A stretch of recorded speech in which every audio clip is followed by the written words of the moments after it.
আলাইকুম রহমতুল্লাহ। কেমন আছেন সবাই? আশা করি সবাই ভালো আছেন। তো আপনাদেরকে আবারও নিয়ে আসলাম সৌদি আরবের মক্কায় থার্ড রিং রোডে। এই তো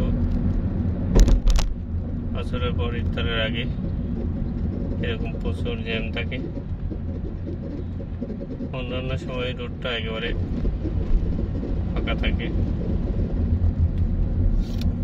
তো যারা কোথাও বেরোবেন ইফতারের আগে যাতে বাসায় পৌঁছাতে পারেন এরকম সময় নিয়ে বেরোবেন, না হয় এরকম জ্যামের মধ্যে আটকে গেলে ইফতার করাটাও মুশকিল হয়ে পড়বে।